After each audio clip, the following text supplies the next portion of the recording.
Keep him close. The sound of shattering tempered glass violently pierced the air. Three heavy-set men swung metal baseball bats relentlessly against the reinforced front doors of the isolated glass mansion, standing alone in the freezing Oakhaven pine forest. Maya Sterling stumbled backward. Her arms tightened around baby Leo, who was screaming in sheer terror against her chest. Her breathing was jagged, her eyes wide with absolute desperation. "Let me go out!" Maya trembled, her voice cracking under the weight of panic. "They're Marx's men. He sent them to collect the debt. I can't let you and your daughter get dragged into this. Open the doors!"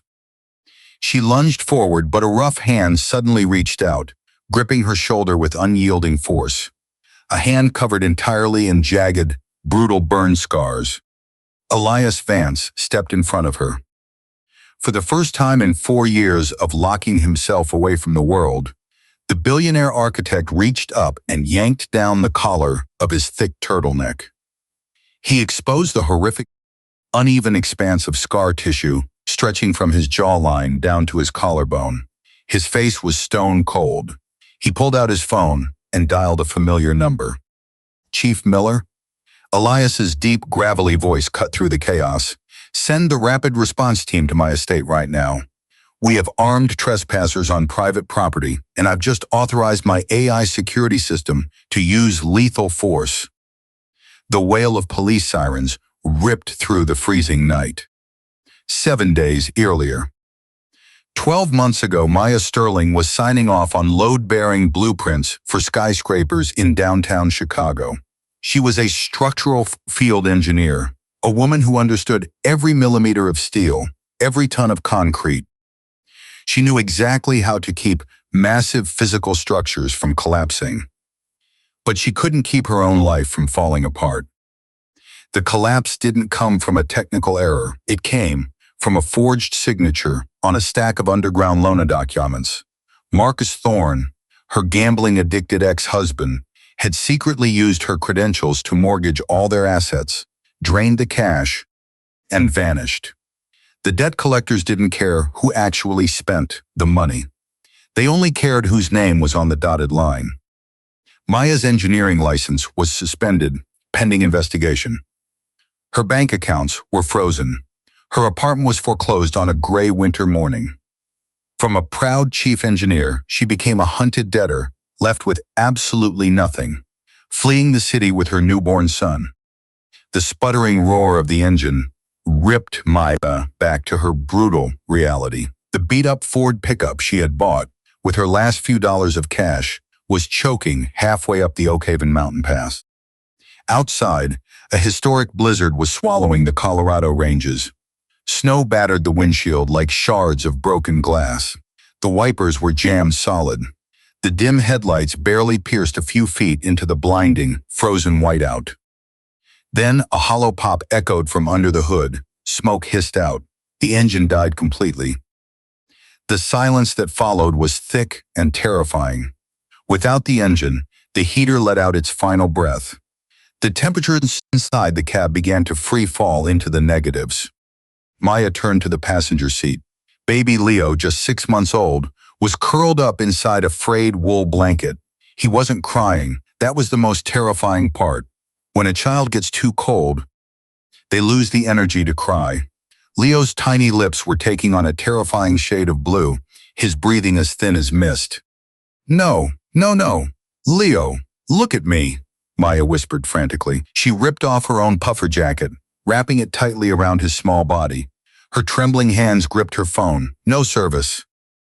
Trapped in a blizzard at an elevation of 6,000 feet, she was entirely cut off from civilization. The engineer who had calculated load-bearing weights for thousands of people was now utterly powerless to generate heat for her own flesh and blood. Maya clutched Leo to her chest, kicked the truck door open, and stepped out. The freezing wind slapped her face like invisible razor blades, stripping away whatever meager warmth she had left. Her boots sank deep into the snowdrifts. Squinting through the whiteout, she spotted a faint glimmer of light, about half a mile away, a massive structure of glass and timber jutted out from the cliffside like a solitary fortress. It was her only hope. Biting her lip until it bled just to stay conscious, Maya lowered her head and dragged her heavy, freezing legs through the white hell. Inside that fortress, the temperature was maintained at a flawless 72 degrees. Elias Vance sat in the security control room, the glow from dozens of monitors illuminating his sharp jawline and the thick turtleneck pulled high to hide the scars. For 4 years, ever since the horrific car crash that claimed his wife's life, Elias had locked himself in this room. The visionary billionaire architect was now just a shadow, crippled by severe post-traumatic stress disorder. He was terrified of variables. He completely shut out the outside world. An infrared camera flashed a red warning on his screen. A thermal signature was approaching the main gates. Elias frowned. Through the monitors, he watched a battered woman holding a small bundle, desperately pounding her bare fists against his reinforced glass. She was screaming something, but the soundproof engineering blocked it all out. Elias exhaled, his eyes cold and devoid of emotion. He didn't run a charity. He didn't deal with strangers. Reaching for the desk phone, he prepared to call the highway patrol so they could send a snowplow to haul this woman away. But his finger froze right above the keypad. Chloe, his 6-year-old daughter, was standing in the doorway. She wore a white nightgown, clutching a ragged teddy bear. The trauma from the crash years ago had left Chloe almost entirely blind. But Asperger's syndrome had gifted her with superhuman hearing. She could hear the heartbeat of a sparrow landing on the roof. Ignoring her usual extreme wariness of the world, Chloe walked barefoot into the massive living room, heading straight for the glass wall, separating them from the blizzard. She pressed one tiny hand against the freezing pane. She tilted her head slightly, listening. "Chloe, step back," Elias called out, his voice thick with gravel. She didn't turn around, she just murmured in a flat, emotionless tone, processing the world through the strict physics and logic she understood. "Dad, the audio frequency is slowing down. The small creature's heart rate has dropped below 40 beats a minute. The fluid in the lungs is freezing. The load-bearing structure is about to completely collapse. Critical system failure." Elias froze. "Dad." Chloe turned her head, her cloudy eyes pointing in his general direction. "We have to open the door." Elias looked at his daughter, then back at the monitors. The woman was slowly sliding down into the snowdrift, her arms still wrapped fiercely around the child like a final, desperate shield. The innocent words of an autistic child acted like a scalpel, slicing right through the perfect armor Elias had spent 4 years building. He couldn't let another living structure collapse right in front of his eyes. Not again. Elias stepped up to the control panel. His scarred hand slammed down on the red button. The electronic deadbolt echoed with a loud, hollow clack. The fortress doors slowly swung open, letting the raging blizzard pour in, and bringing with it an irreversible change to all of their lives. 8 a.m. Elias pushed open the heavy oak door to his design studio. The air was thick with the smell of dark roast coffee, but his footsteps abruptly stopped. On the drafting table, the A0 printout of the Cliffside Museum. Yum. His billion-dollar masterpiece and current dead end was no longer pristine. The paper was covered in red pencil, crossed-out lines, heavy arrows, and a chaotic sprawl of mathematical equations. Elias's chest tightened. His severe OCD, his absolute need for control, had been violated. The jagged scars on his neck flushed a furious red. He snatched the blueprint off the table and stormed down the hall toward the kitchen, his heavy footsteps echoing against the hardwood. Maya was carefully feeding baby Leo a spoonful of oatmeal. She was swallowed up in an oversized, borrowed knit sweater. Slam! Elias slammed the blueprint down onto the marble island, rattling the glass tumblers. "What the hell is this?" Elias growled, his gray eyes piercing her like razor blades. I give you shelter, food, and in exchange, you clean this house. You do not turn my architectural studio into a coloring book." Maya didn't flinch. She calmly set the plastic spoon down on the bowl, wiped Leo's mouth with a napkin, and slowly stood to her full height. Her eyes were no longer those of a desperate, fleeing refugee in a blizzard. They were the eyes of a chief field engineer. "Those aren't doodles," Maya said, her voice cold and definitive. "You're designing a massive concrete structure, cantilevered 60 feet out over a cliff. You're terrified it's going to collapse, so you crammed 4 massive reinforced concrete pillars right at the fulcrum. You think you're anchoring it, but in reality, you just added 6,000 tons of dead weight to the structure." Elias frowned, his fury giving way to a mix of shock and mockery. "And what do you know about aerodynamics? I have to engineer this to withstand the wind shear of a Category 5 hurricane." "You're not blocking the wind, you're building a sail." Maya cut him off, her calloused index finger tapping hard against the red lines on the paper. "Look at what I corrected. Cut those 2 colossal pillars. Replace them with a post-tensioned underground cable system running parallel to the main beam, integrated with an internal X-braced steel network. The wind load will dissipate and transfer directly into the granite bedrock. You don't have to brute force it." The silence in the kitchen was suffocating. Elias stood paralyzed. The highly specialized terminology spilling from the mouth of a house square was sharp, precise, and ruthlessly accurate. Without another word, Elias grabbed Maya's wrist, not violently, but with an overwhelming, urgent intensity, and pulled her down the hall toward the server room. "Input it," Elias demanded, shoving a keyboard toward her, pointing at the supercomputer, running the structural simulation software. Maya sat down. Her fingers flew across the keys with lightning speed, a muscle memory she thought she had lost forever. She recalibrated the parameters, adjusted the safety factors, and altered the material compositions to match the red numbers she had scribbled. Elias held his breath and hit run. The 3D model on the monitor began to violently shake under the simulated hurricane winds. In Elias's original design, the joints always flashed a glaring warning red, signaling an imminent fracture. But now, supported by Maya's post-tension cable system, the heat map slowly transitioned into a smooth, perfectly stable green. Text flashed across the center of the screen. Structural integrity, 100%. Material optimization, 38% cost reduction. The hum of the server cooling fans filled the deafening silence between the two. Elias slowly turned to look at the woman sitting in front of the monitors, his defensive walls, his arrogance, and the condescending pity he had felt for her evaporated completely. Only a profound, earth-shattering respect remained. "You're not a cleaner," Elias's voice had lost its gravelly edge. "Who are you?" Maya looked him dead in the eye. "Maya Sterling, former structural field engineer for the K&B Group, Chicago. Right up until my ex-husband forged my signature to borrow black market money and destroyed my engineering license." Elias looked down at the red-marked blueprint. Suddenly, he reached out and almost unconsciously rolled up both sleeves of his heavy sweater, fully exposing the twisted, deformed burn scars wrapping around his forearms.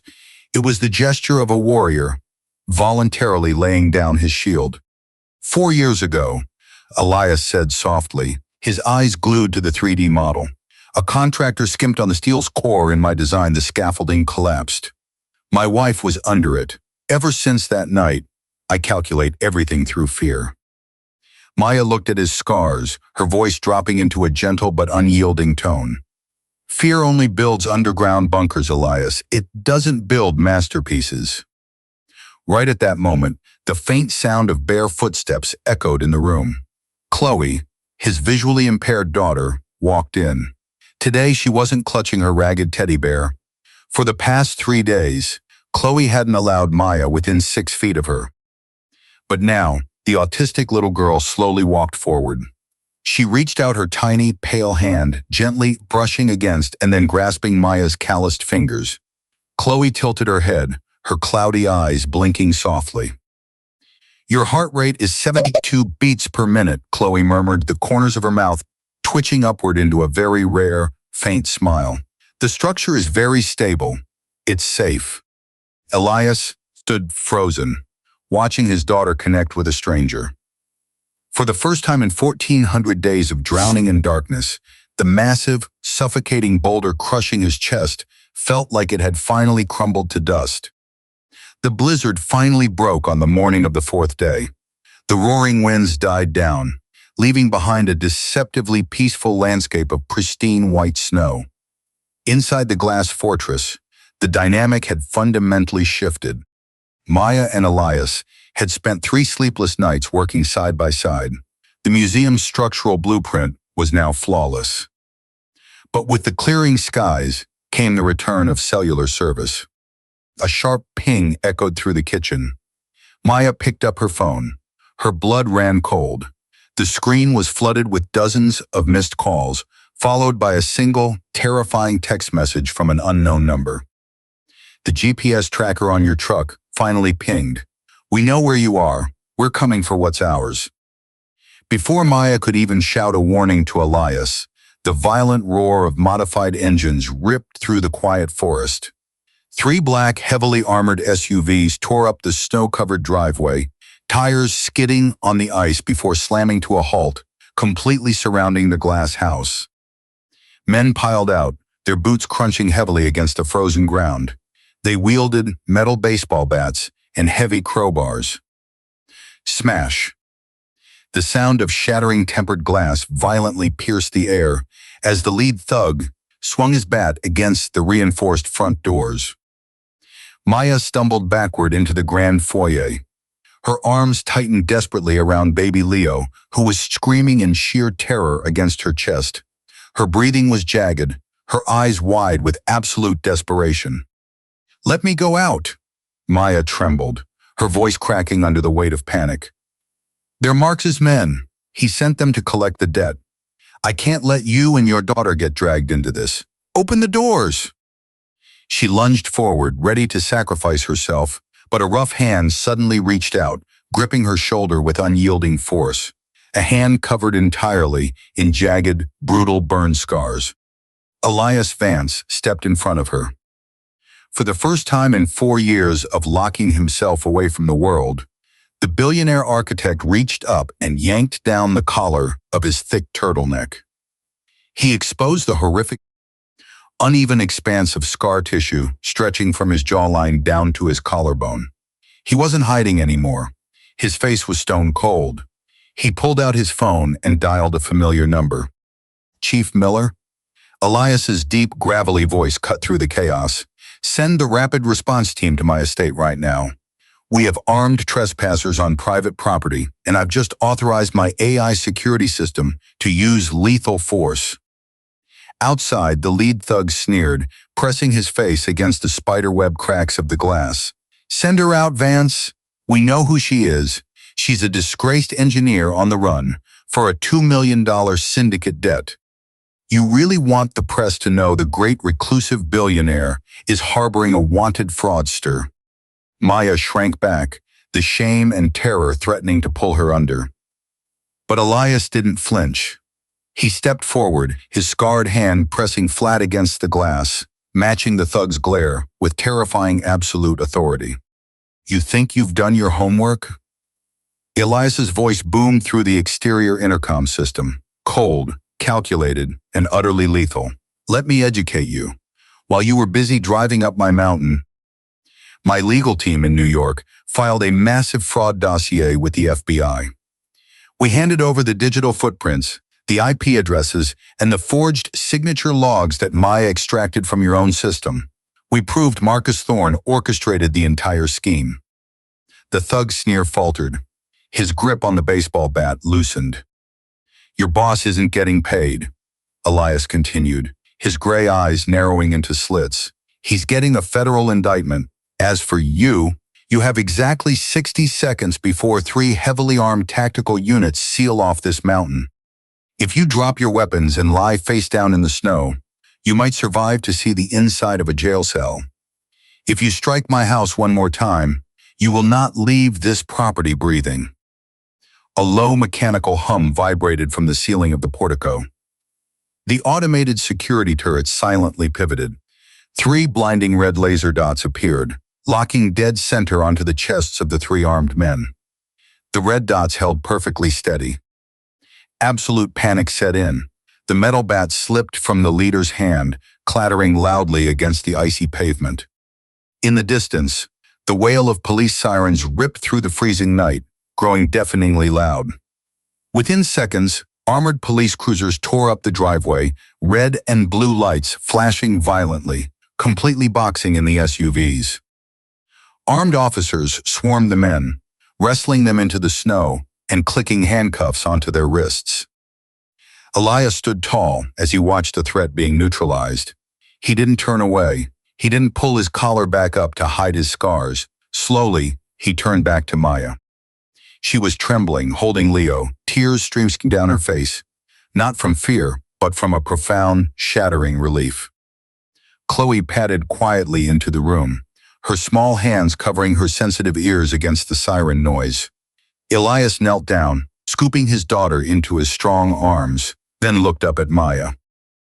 The structural integrity held, Elias said softly, his eyes steady and fiercely reassuring. No one is breaking this house, and no one is taking you anywhere. 1 month later. The wind carried the mountain chill through the massive hall, completely flooded with camera flashes. The unveiling of the nation's largest Cliffside Museum project had drawn hundreds of reporters. The media was in an absolute frenzy. Because after 4 grueling years of locking himself in the shadows, the reclusive billionaire Elias Vance had finally appeared. Elias stepped up to the podium. Gone was the familiar dark turtleneck hiding his insecurities. Elias wore a perfectly tailored gray suit, the collar of his dress shirt left unbuttoned, completely exposing the jagged, uneven burn scars stretching from his jawline down to his chest. He wasn't hiding anymore. The scars now looked like the cracks on a newly reinforced concrete wall, proud, rough, but absolutely unbreakable. Elias tapped his finger lightly against the microphone. The entire hall instantly fell dead silent. He looked straight down at the front row. This project was once a dead blueprint. Elias's deep, booming voice echoed across the auditorium. It was drafted in panic, carrying thousands of tons of dead weight born out of fear. Had it been built, it would have inevitably collapsed. But today, I am not standing here as the sole creator of this masterpiece. Elias extended his hand toward the audience. Allow me to introduce the woman who personally crossed out the cowardice in my designs, the person who used her brilliant expertise to keep this structure and myself from collapsing in the storm. The chief engineer and co-founder of this project, Ms. Maya Sterling. The stage spotlights aimed directly at Maya. She wasn't wearing some flashy, glamorous evening gown designed just to be a backdrop for a powerful man. She wore a sharply cut black suit, her hair pulled back into a sleek ponytail. Her eyes blazed, her spine as straight as a steel beam, as she stepped proudly up to the podium, amidst a thunderous standing ovation. Her heart had once been shattered by the unjust theft of her career, but today, her dignity was fully restored right at the glittering pinnacle of the architectural world. The scene shifts. A windy afternoon at the actual construction site of the museum. The sounds of pile drivers and cranes intertwined, creating a loud, chaotic symphony of life. Maya, wearing a white hard hat, with an A0 blueprint tucked tightly under her arm, was decisively barking orders at the foundation-pouring crew. A few steps away, Elias leaned against the tailgate of a pickup truck.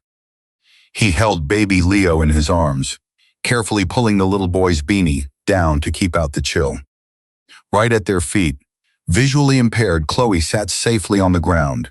She was meticulously stacking Lego bricks, murmuring numbers in time with the rhythmic thud of the excavators.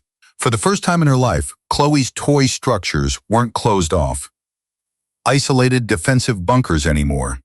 She was building a bridge, a solid, sturdy bridge reaching out to connect two sides across the empty space. Elias walked over, handing Maya a warm cup of coffee. Their eyes met amidst the windy construction site. There was no cheesy, overly romantic kiss. There were no sappy, tear-filled vows.